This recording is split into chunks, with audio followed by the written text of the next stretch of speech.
Iran সহ মধ্যপ্রাচ্যের সাম্প্রতিক বিরোধ ও উত্তেজনাপূর্ণ পরিস্থিতিতে ওই অঞ্চলে অবস্থানরত বাংলাদেশি নাগরিকদের নিরাপত্তা নিয়ে গভীর উদ্বেগ প্রকাশ করেছে সরকার। ২৮ ফেব্রুয়ারি শনিবার রাতে পররাষ্ট্র মন্ত্রণালয়ের উচ্চ পর্যায়ে বৈঠক শেষে উদ্বেগ প্রকাশ করা হয়। জরুরি বৈঠকে পররাষ্ট্রমন্ত্রী ড খলিলুর রহমান, পররাষ্ট্র প্রতিমন্ত্রী শামা ওবায়েদ ইসলাম, প্রধানমন্ত্রীর পররাষ্ট্র বিষয়ক উপদেষ্টা হুমায়ুন কবির এবং পররাষ্ট্র সচিব মধ্যপ্রাচ্যের পরিস্থিতি আলোচনা করেন। এ সময় তারা তেহরানে অবস্থিত বাংলাদেশ মিশনের প্রধানের সঙ্গেও টেলিফোনে আলোচনা করেন।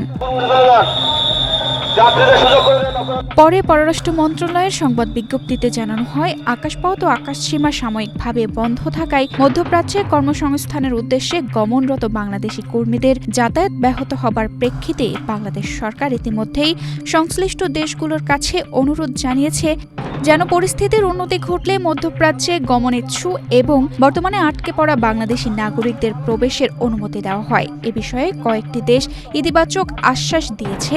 বাংলাদেশের সংশ্লিষ্ট কর্তৃপক্ষগুলো দেশের বিভিন্ন বিমানবন্দরে অবস্থানরত কর্মীদের প্রয়োজনীয় সহায়তা নিশ্চিত করতে ব্যবস্থা নিয়েছে এবং মধ্যপ্রাচ্যের সংশ্লিষ্ট কর্তৃপক্ষের সঙ্গে নিয়মিত যোগাযোগ রক্ষা করছে, যে কোনো ধরনের পরিস্থিতি উদ্বেগ দূর করা যায়।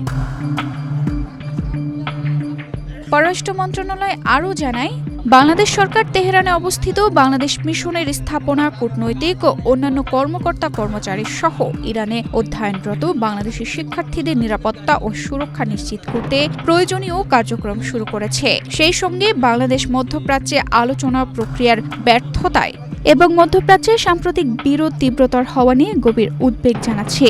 বাংলাদেশ পুনর্ব্যক্ত করছে যে মধ্যপ্রাচ্যের প্রতিটি দেশের সার্বভৌমিত্ব ও ভৌগোলিক অখণ্ডতার প্রতি সম্মান প্রদর্শনা অপরিহার্য।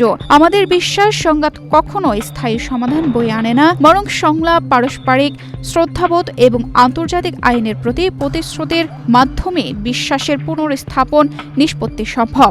বাংলাদেশ সকল পক্ষকে সর্বোচ্চ সংযম প্রদর্শন, উত্তেজনা পরিহার এবং মধ্যপ্রাচ্য শান্তির, স্থিতিশীলতা ও নিরাপত্তার পক্ষে এবং সুসংহত ও নীতিগত অবস্থান পুনর্ব্যক্ত করছে এবং আন্তর্জাতিক সম্প্রদায়ের প্রতি পুনঃপ্রতিষ্ঠা ও সংলাপের অনুকূল পরিবেশ সৃষ্টির লক্ষ্যে প্রচেষ্টা জোরদারের আহ্বান জানাচ্ছে। ডেস্ক রিপোর্ট, বাংলাদেশ প্রতিদিন।